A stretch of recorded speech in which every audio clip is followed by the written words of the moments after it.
नमस्कार, मैं मुकुंद प्रकाश। बिहार में फिर से सियासी उठापटक जारी है। इतना तो तय है कि मुख्यमंत्री फिर से नीतीश कुमार ही बनेंगे, लेकिन इस बार सहयोगी के रूप में भाजपा के नेतृत्व वाली एनडीए न रहकर महागठबंधन से जुड़े हुए दल रहेंगे। बिहार में बार बार सत्ता का परिवर्तन क्यों होता है? हालांकि नेतृत्व पिछले लगभग 20 वर्षों से एक व्यक्ति के ही हाथ में है। हम बात करें बिहार के राजनीति की तो 15 वर्षों तक बिहार में लालू प्रसाद यादव के नेतृत्व में या दिशा निर्देश में सरकार का संचालन होता रहा और कहीं न कहीं इस दौरान बिहार कई क्षेत्रों में अत्यंत पिछड़ गया।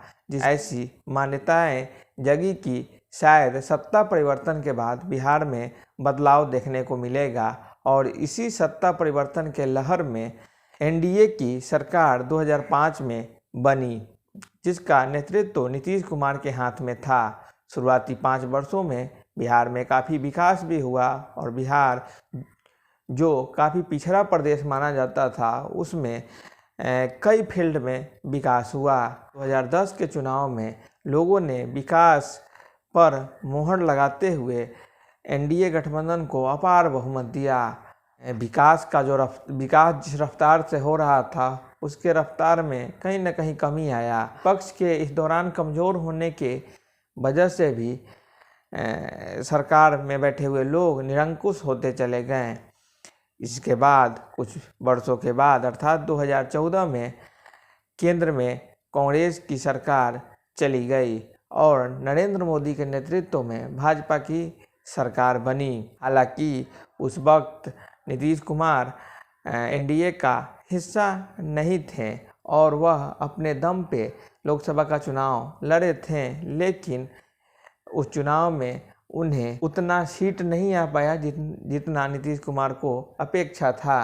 हालांकि उसके बाद हुए विधानसभा चुनाव में उन्होंने आरजेडी के साथ हाथ मिलाया और महागठबंधन के नेता के रूप में नीतीश कुमार के नेतृत्व में महागठबंधन ने चुनाव लड़ा और अपार बहुमत के साथ सत्ता में नीतीश कुमार की वापसी हुई। और कुछ दिन चलने के बाद नीतीश कुमार पुनः महागठबंधन से अलग होकर एनडीए में शामिल हो गए और पुनः मुख्यमंत्री के रूप में वह बने रहें।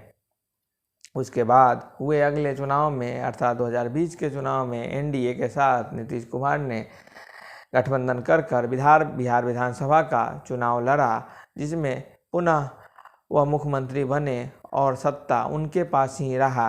उसके पहले 2019 में हुए लोकसभा चुनाव में एनडीए को काफ़ी अधिक संख्या में बिहार में सीट मिला था, लेकिन वर्तमान में ऐसा प्रतीत हो रहा है कि पुनः एनडीए की सरकार का दिन पूरा हो चुका है और एनडीए के जगह पर पुनः महागठबंधन का सरकार बन जाएगा। इसमें निश्चित रूप से नेतृत्व फिर से नीतीश कुमार के ही हाथ में रहेगा। हाँ, हालांकि भाजपा क्योंकि सरकार से भाजपा के जगह पर आरजेडी का आना तय है, इसलिए मंत्री पद आरजेडी के भी हाथ में जाना तय है। सबसे बड़ा सवाल उठता है कि बिहार में ये बार बार सत्ता परिवर्तन क्यों हो रहा है? हालांकि नेतृत्व एक व्यक्ति अर्थात नीतीश कुमार के ही इर्द गिर्द या उनका ही नेतृत्व रह रहा है। इस सब के बावजूद भी बिहार आज भी पिछड़ा हुआ राज्य क्यों बना हुआ है? 20 वर्ष पहले की बात करें तो निश्चित रूप से बिहार में विकास हुआ है, लेकिन जैसा विकास होना चाहिए था वैसा विकास नहीं हुआ है। ये बिहार में जो सियासी उठापटक हो रहा है तो ये कहीं ना कहीं सत्ता के लिए हो रहा है कि विकास के लिए नहीं हो रहा है। हाल वर्तमान राजनीति पे प्रकाश डाले तो पता चलता है कि राजनीति का मतलब कहीं ना कहीं पैसे से सत्ता और सत्ता से पैसा रह गया है।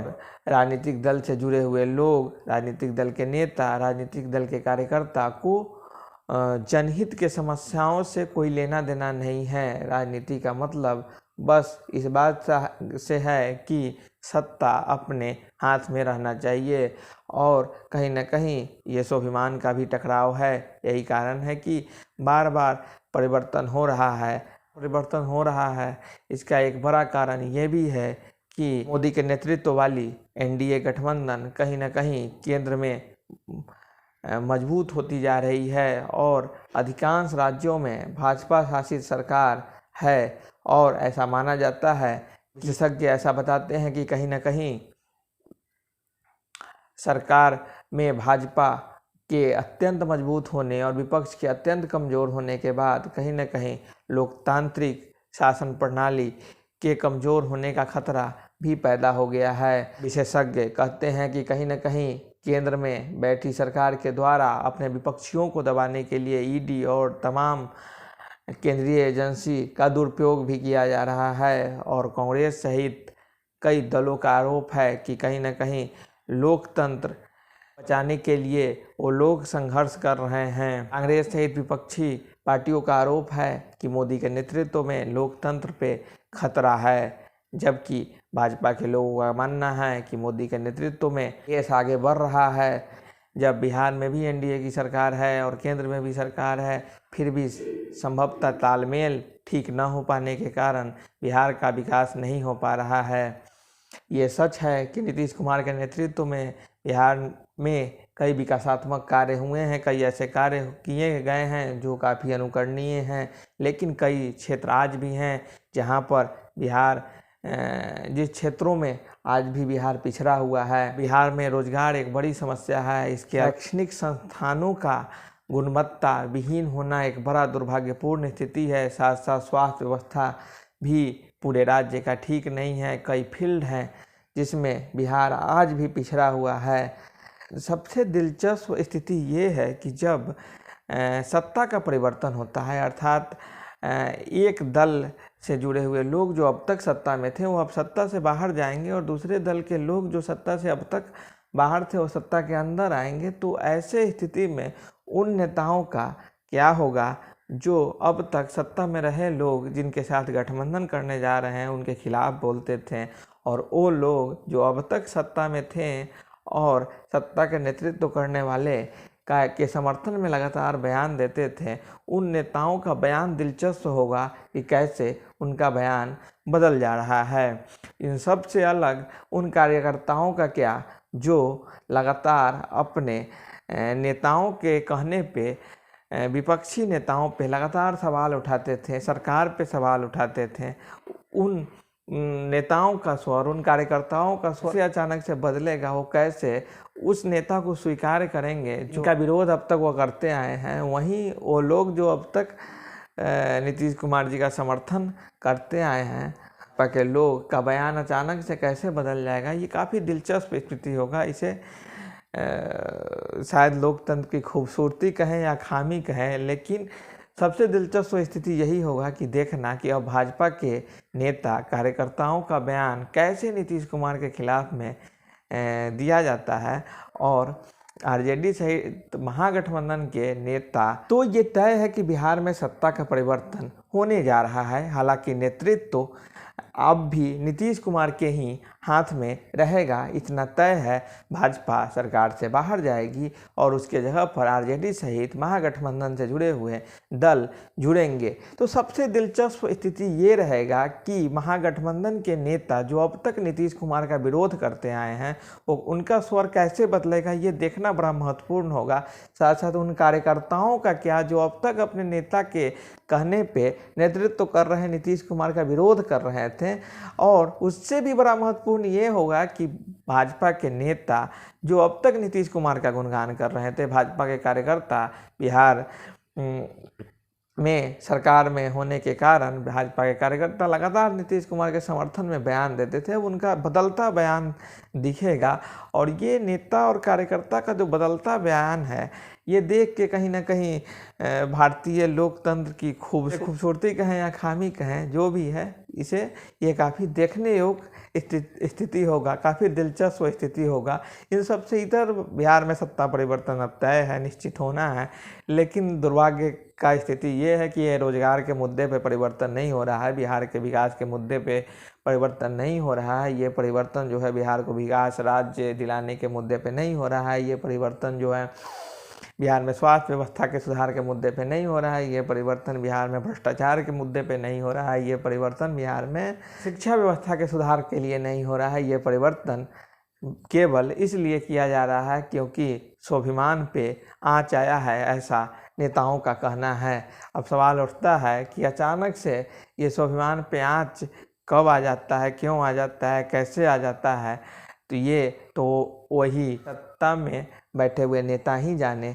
ये है बिहार के आम लोग का दुर्भाग्य, ये है कि वह बस टीवी पर बैठकर, मोबाइल पे बैठकर ये लोग देखते रहते हैं कि किस तरह से सत्ता का परिवर्तन हो रहा है, कैसे लोग अपने सत्ता हित को साधने के लिए, सत्ता के स्वार्थ में किस तरह से विचारधारा का गला घोटा जाता है। एक और जहां जब नीतीश कुमार और आरजेडी का गठबंधन टूटा था तो आरजेडी की तरफ से बड़ा खतरनाक बयान आया था नीतीश कुमार के बारे में, क्या कुछ नहीं कहा गया था, लेकिन वही आरजेडी के लोग आज नीतीश कुमार के स्वागत में खड़े हैं। वहीं जब भाजपा से नीतीश कुमार का गठबंधन टूटा था, उस दौर में भाजपा के सुशील मोदी सहित भाजपा के नेता किस तरह से नीतीश कुमार का विरोध करते थे।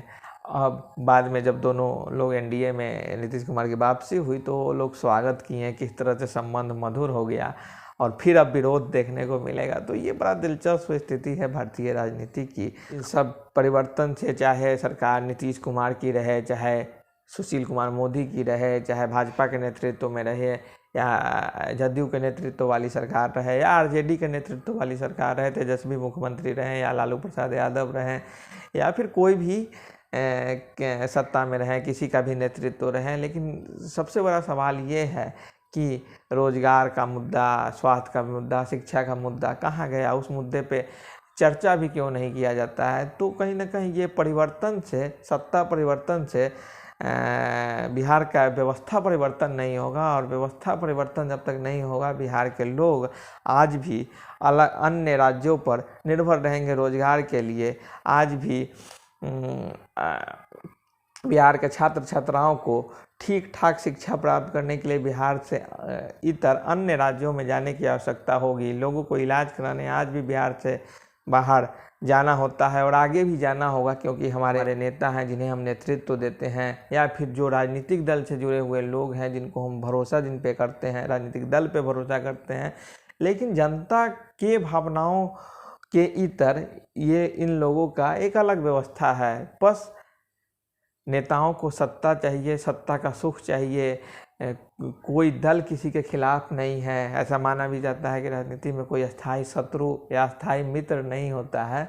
तो कुछ इसी स्थिति को चरितार्थ करते हुए बिहार में पुनः नीतीश कुमार के नेतृत्व वाली सरकार बनने जा रही है। हालांकि मंत्रिमंडल के कई चेहरे बदलेंगे, सहयोग करने वाले दल बदलेंगे, लेकिन बिहार का भाग्य बदलने नहीं जा रहा है, इतना तो बिहार के लोग भी जानते हैं। धन्यवाद।